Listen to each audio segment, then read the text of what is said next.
Today we are going to study one more important topic, that is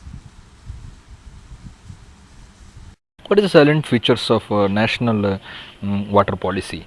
That database and data banks, all the informations each person should be get related to national water policy, and that point of view, we need to make one standardized system for that one. So that is also important, and resource planning and recycling for providing maximum availability. So the availability of water, what we can say, so that we need to make recycling, and then we can when we are making the recycling process, that all water, so we can use the maximum availability. So we can use in when water scarcity, when shortage will happen, in that time we can use it, that water for our use.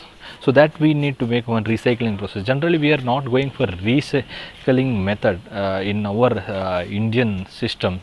We are going for conservation recycling, in where the shortage of water, they are going for recycling water. Generally in we can say that Middle East company, they are not having much water, all the water they are available, that sea water only. So they are going for desalination technique, and even Singapore, they are going for recycling. So what desalination techniques, in Indian system, then that actually we are not suggesting for desalination, not suggesting and not going for also, because we know that one desalination techniques, it's required for huge cost for the desalination techniques, especially for desalination techniques. For that amount, it's not necessary to spend in Indian system, because we are having the water resource system, we are having the resources, many resources we are having. Then what is the necessity of going for the desalination techniques? uh, and we need to manage water in proper way, what we are using water, so that water we should manage proper way. What we are having resources, that water we should manage, and if you manage that water, it's more than enough for us and for our future use. And whenever shortages comes, there is not having a matter of shortage, because we are having that kind of resource, that much resources, everyone is thinking about that only. Every country is talking about that. You are having that kind of resources, but why you are not planning proper way to manage that water resource? So that kind of system, so, we should develop that one to only conservation. We should go for conservation, then automatically it will doesn't matter what happen, whatever it is, or how much you stored, how much you are making recycling, that is not matter, because we are not thinking about the recyclers. Even Singapore, they are using flush water also, they are using for drinking purpose, because that much techniques is there developed for recycling. So that is the system is. And to give importance the impact of projects on human settlements and environment related. So environment related project, you should give more importance related to that one, and that is more important priority. And guidelines of the storage dams and other water related structures, if that is very much important.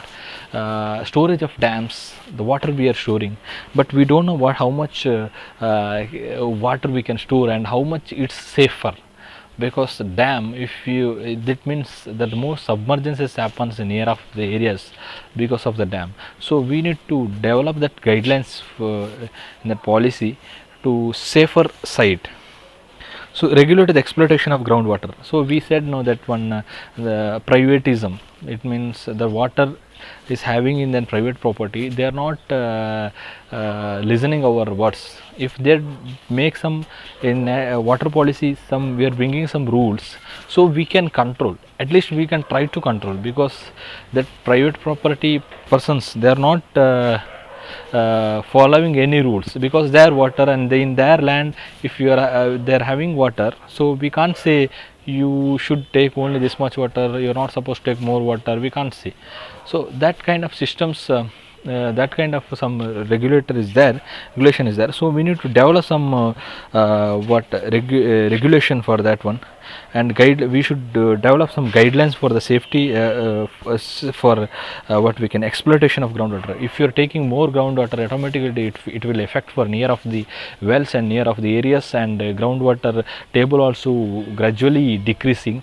So it will create a huge problem in your future use, and it automatically it will what happens. So the rich people and poor people, rich people, they can take water anytime, they can use for, they are not going for priority wise also.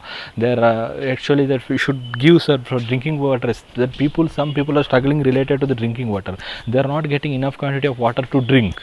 Then how they will think about other purposes. But in general way, in that rich persons, they are not worrying about their water, they are getting enough quantity of drinking water, then they are going for other purposes. They are total wasting of water to washing vehicles, every 2 times they are washing vehicles. That kind of systems they are developing, they are not maintaining the proper way, and they are not maintaining the system rules of saving of water, and they are not maintaining the conservation of water. They are not worrying about that, how to conserve the water and how we can save the water after that one. Because I said no, that recycling is not necessary for us. We can make it conserve water. Even they are not trying to, they are not thinking about the conservation of water also, because they are having enough quantity of water. Then what is the necessity of thinking about the savings of water? So that the system is there. They regulate the exploitation of groundwater. If you are to monitor that exploitation of groundwater, then we can make it in district level. So we need to regulate the exploitation of groundwater. So as I told before, we need to monitor the groundwater exploitation, because more number of bore wells if you dig means it is automatically, it will affect near of the wells, and it automatically it will affect for the groundwater tables. So that reason we need to monitor, and we need to control the exploitation of groundwater. So we what means, first of all we are dependent on that fresh water. If you are not available fresh water, then we are, of course we are going for groundwater. Fresh water are available only in south region, and if you're going for north regions or Punjab regions, there are lot of that depend on only groundwater table and groundwaters. So and then priorities based water we should use. First one we go for drinking, and next for water and irrigation, hydropower and navigation, and industrial and others. Last priority we should go for industrial. First priority we should go for drinking water, first priority. Then only we should go for irrigation. And then because food properties and food production, that is very much important. If you are not getting food, that everything is depend on the water only. The basic need of water, we are telling that basic need is water. If you are not having water, then it is very difficult to survive and sustain life of human beings, animals, every persons.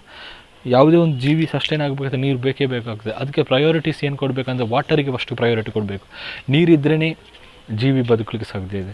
ಅದಕ್ಕೋಸ್ಕರ drinking water ಫಸ್ಟಿಗೆ ಕುಡಿಯುವ ನೀರಿಗೆ ಪ್ರಾಧಾನ್ಯ ಕೊಡಬೇಕು, ಆಮೇಲೆ ಇರಿಗೇಷನ್ಗೆ, ಕೃಷಿ ಕೊಡಬೇಕು, ಆಮೇಲೆ power ಜನ್ರೇಷನಲ್ಲಿ ಕೊಡಬೇಕು, ನೇವಿಗೇಷನ್ ಕೊಡಬೇಕು, ಇಂಡಸ್ಟ್ರಿಯಲ್, ಅದೆಲ್ಲ ಆ ಥರ ಪ್ರಯಾರಿಟೀಸ್ ವೈಸೇ ಕೊಡಬೇಕು. ನಿಮ್ಗೆ ಇಷ್ಟ ಬಂದಾಗೆ ವಾಟರ್ಸ್ಗೆ ಸಪ್ಲೈ ಮಾಡೋದು, ಇಷ್ಟ ಬಂದಾಗೆ ಯೂಸ್ ಮಾಡಲಿದ್ರೆ ಆಗೋದಿಲ್ಲ. ಕೆಲವರು ಕಾರ್ ವಾಶ್ ಅಂತ ಮಾಡಿ ತುಂಬ ಟೈಮ್ ವೇಸ್ಟ್ ಮಾಡ್ತಾರೆ, ವಾಟರ್ ವೇಸ್ಟ್ ಮಾಡ್ತಾರೆ. That is not suppose to happen, because we know that the importance of one drop of water each and every person should know. Then only that people can understand what is the usage of water, and what is the necessity of conserving the water. Because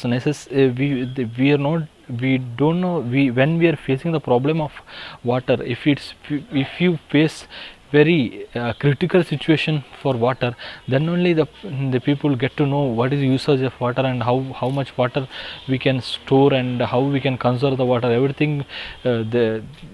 they can know. But that reasons they should get some knowledge related to the water scarcity and conservation of water. The national water policy, in that matter, they should more concentrate, and they should work more related to that one.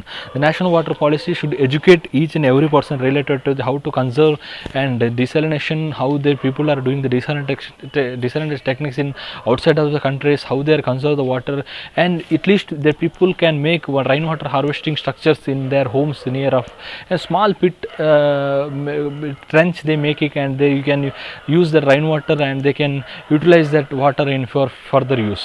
So that kind of small structure they can develop, and they can use it for their water scarcity problem. So it is very much essential. The water rates for surface water and groundwater should be rationalized with due regard and interest of small and magnified farmers. The policy also deal with participation of farmers and voluntary agencies, water quality, water zoning, conservation of water, flood and draft management, and erosion, etc. The policy also deals with the participation of farmers. Each and every farmers, they should voluntarily, they should take initiative related to the national water policy, how to conserve the water and how we can make use of that water in future use and future generation, how that water conservation, and that everything they should they should that policy, they should make some implementation related to the national water policy. And water zoning, conservation of water, flood and draft and management, erosion, etc. As I told, that flood and draft, and if water is comes excess quantity, that is also problem it will create. It will not it will not that if it is comes more excess quantity of water, it is not it is not useful water, because if it is comes more water, what will happen? Soil is already is moisture, then water will not infiltrate into the soil. So what will happen? Soil is if it not infiltrate into the soil, means soil it water will it's converting it as runoff and it will reach us to the sea. So we can't use that water for our further use or future generation. So that water is reaches to the sea. So that reasons we need the flood is also, it's not we need to make some policy for related to that we need to study related to the flood, and so we need to develop some law related to that how we can control the flood, everything. And draft also work. Draft means when water is in low quantity, flood means water is excess quantity. There is in two side also problems. If it is comes water is more quantity and heavy quantity, that is also creates a huge problem, and if it is lesser quantity, that is also creates problem. So that two point is very much important in that draft management and erosion, etc. What if it is comes in flood, what happens? So soil erosion is creates, there is also problems, yes, no?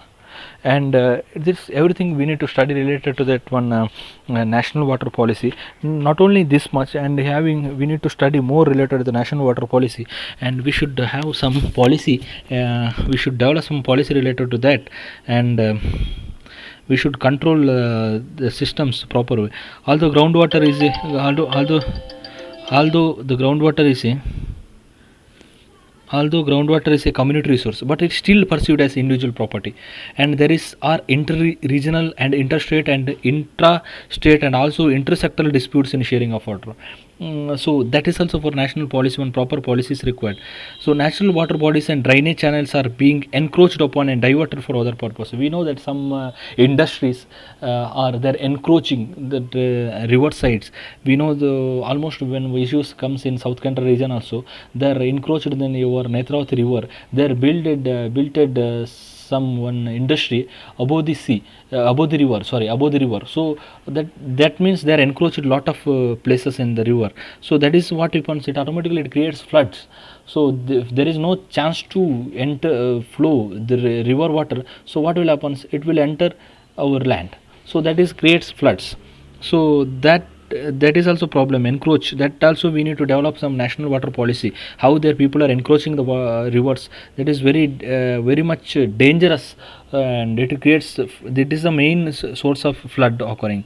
And diverting river, we know that one diverting river, the major example is there in our place also, the Netravati river they are diverting, and how it is creates problem. That is also we need to develop one policy for the related to that. And although the groundwater is a community resource, but it's still perceived as individual property. As I told before, that regulate the exploitation of groundwater, that is we can community resource, but we can't own it water. We can use it and we can't own it. So the people are behaving the water is like our individual property. That is actually wrong. It's not supposed to happen. So for that national policy should develop, and to bring some rule related to the national water policy. And that is also one important point. And the water sharing and distribution amongst the states should be guided by national perspective with due regard to water resources availability and needs within the river basin. And training and research effort should be planned. And water framework law also, it's very necessary for and in that national water policy. The national water policy of 2012 emphasizes that there is a need to evolve a national framework law for water management. The existing acts like the Indian Assessments Act 1882 etc., that give properties right to land, that is gives property rights to a land. And we can say that one, that give property rights to landowner on groundwater under his land rather than treating it as a community resource need to be need. Adaptation to climate change, and it's a climate change also important matter. Climate change is likely to increase the variability of water resources, affecting human health and livelihoods. The different adaptation strategy are increasing water storage in the form of soil moisture, ponds, groundwater, small and large reservoirs. Better demand management of water through adoption of compatibility agriculture strategies and cropping patterns, and improved water application method such as land leveling and drip or sprinkler irrigation. Stakeholder participation in land soil water management with scientific inputs from local research and academic institutions to evolve different agriculture strategies, reduce soil erosion and improve soil fertility. Planning and management of water resource structures such as dams, floods for everything. Enhancing the water available for use. The policy suggests the following ways to augment of water available for utilization. Because of rapid urbanization and industrialization, we are facing the scarcity of water, and demand is more and supply is less. So we should deal with demand and supply. And rainfalls rainfall needs to be used directly, and inadvertent evaporation of water needs to be avoided. And more thing, aquifers need to be mapped to know the quantum and quality of groundwater resource. Local community should be involved in the process. This may periodically updated. As we know, the declining groundwater levels over exploited areas need to be arrested by introducing improved technologies of water use and encouraging community based management of aquifers. Interbasin transfer of water from surplus basin to deficient various areas need to be encouraged, not merely for increasing the production of, but also meeting basic human need for activity, equity and social justice. And also last class we studied integrate watershed management activities with groundwater purpose need to be undertaken to increase the soil moisture, reduce sediment yield and increase the overall land and water productivity. For these, existing programs such as Mahatma Gandhi National Global Employment may be used for farmers to harvest rainwater and improve the groundwater research. And demand management of water use efficiencies. The methods and policy suggested system to benchmark water use such as water footprints.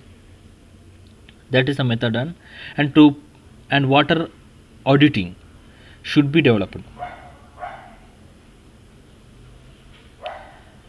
Project appraisals and environment impact assessment for water uses, particularly for industrial projects, should be include analysis of water footprints. Recycle and reuse of water, including return flows, should be the general norm. Water needs to be saved during irrigation. Methods encouraging saving irrigation technology should be encouraged. Small local level irrigation through small bunds, field ponds, agricultural and engineering methods for water development need to be encouraged. And also users of water should be involved in monitoring the pattern of water use if it is causing problems like unexpected depletion of building up of groundwater, salinity and alkalinity etc. And water pricing also should be governed by the following principles. The water charges should be preferable as a rule be determined by volumetric basis, such as charges should be reviewed periodically. And one more thing, the principle of differential pricing may have to be retained for the pre-MTU uses of water for drinking and sanitation, and high priority allocation for ensuring food security and supporting livelihood for the poor. After this, the water should allocated and priced according to economic principles. A water regulatory authority should be established in each state. The authority shall be responsible for fixing and regulating the water tariff system and charges to be levied. Recycle and reuse of water should be incentivized through a property planned tariff system. Water Users Association should be given statutory powers to collect and retain portions of water charges, manage the volumetric quantum of water related to them, and maintain the distribution system of their jurisdiction. The overall drawn of groundwater should be minimized by regulating the use of electricity of its extraction. And conservation of river corridors, water bodies, and infrastructure should be undertaken in a regulated and scientifically planned manner through community participation. And next, encroachments and diversion of water bodies and drainage channels must not be allowed, as we discussed. Wherever such diversion have taken place, they should be restored, as we discussed. Pollution of sources of water and water body should not be allowed. Water bodies should be periodically inspected by third party, and a stringent punitive action should be taken against persons responsible for pollution. It is more important to ensure that pollution does not reach groundwater, because groundwater cleanings is more difficult. Legally imposed dam safety services need to be ensured in the center as well as states. We discussed about in the problems. And project planning and implementation. Considering the existing water stress condition and the likelihood for further worsening situation, water resource projects should be planned as per the following efficiency benchmarks. I will tell one by one. All clearances, including environmental and investment clearance, required for implementation of projects should be made time bound to avoid the economic losses incurred due to delays implementation. To avoid time and cost overruns, concurrent monitoring of project, state and central levels should be undertaken by timely intervention. All components of water resource projects should be executed closely after they are planned, so that intended benefit start occurring immediately and there is no gap between the potential create and utilized. This all comes under national water policy implementation. And other main features are to ensure access to minimum quantity of potable water for essential health and hygienic to all citizens, available within easy reach of the household. As we discussed, 2012 policy is the main concern about this one, to ensure access to a minimum quantity of potable water for essential health and hygiene to all citizens. For all citizens, the minimum quantity of potable water, quality water, should be required for that persons. To curtail subsidy to agricultural electricity users, to the food productions or the agriculture users, they should get some subsidy. Setting up a water regulatory authority to keep aside a portion of the river flow to meet the ecological needs and to ensure that the high flowers and corresponding time and flower regimes. To give statutory power to water users association to maintain the distribution system. Next, project benefited families to bear part of the cost of resettlement and rehabilitation of project affected families. To remove the large disparity between stipulation of water supply in urban areas and in rural areas. The support of National Water Framework Law.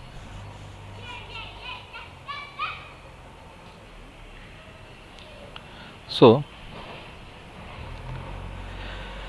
the key functions of national water policy we discussed one will include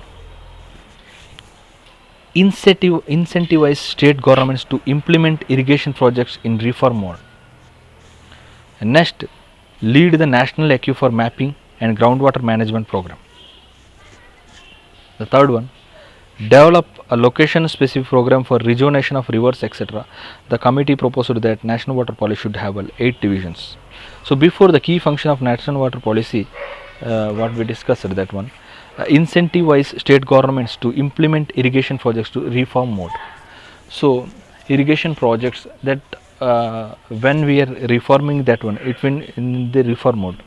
Then here that specified the rejuvenation matter, because we should rejuvenate the rejuvenation of rivers, etc., even the lakes also.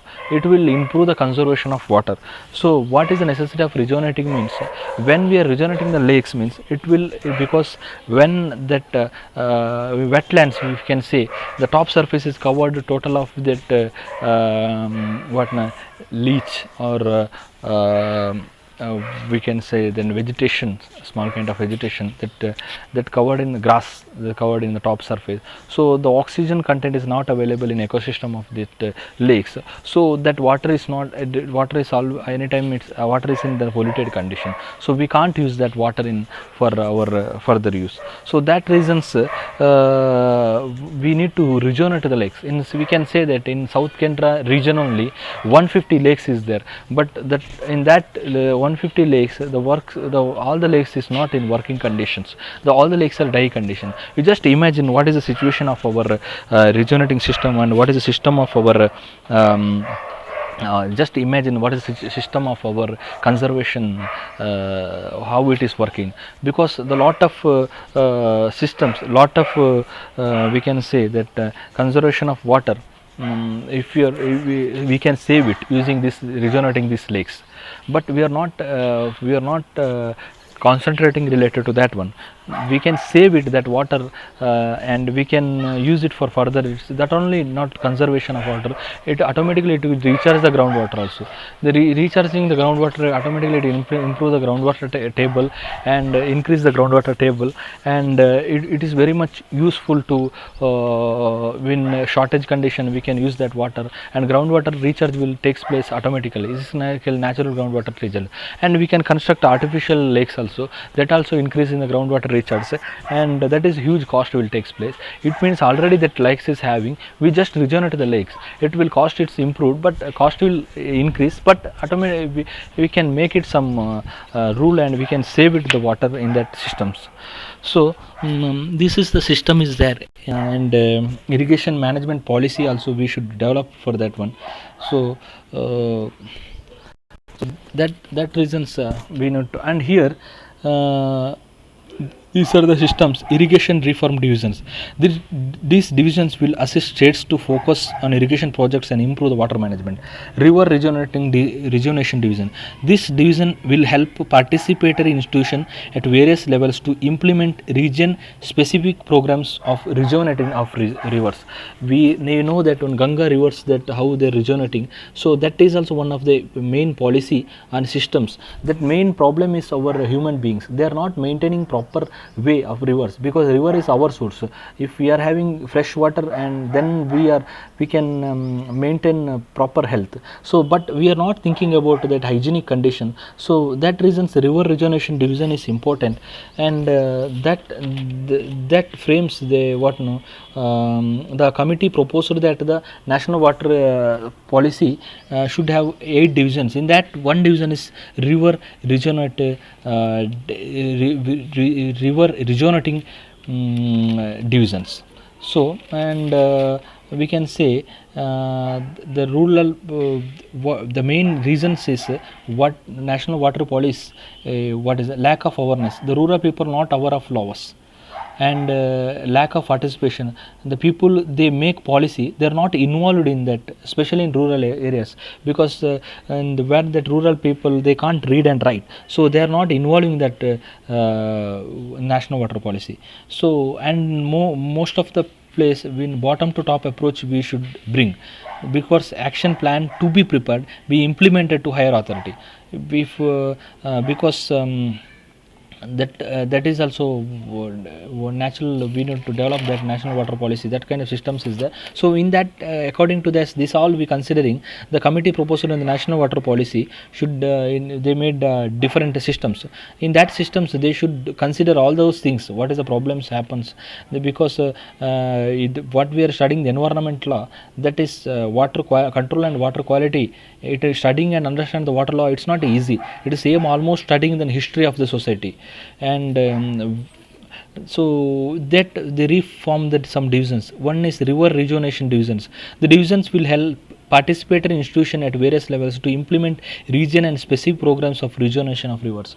So that is also major role and major key is there. So how we can rejuvenate the lakes, how we can take participatory in that rejuvenating the lakes, that is very much important in that, and rejuvenation of race.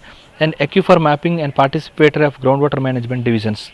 These divisions will this division will lead the National Aquifer Management Program for mapping and management of aquifer system in the country. To facilitate its implementation, it will build a relationship with state groundwater departments, research institution, etc. It also assesses and estimates groundwater resources at the national level. It means National Aquifer Management Program for mapping and management of aquifer system in the country. So whenever we are making the groundwater recharge, it will directly connected with aquifer systems.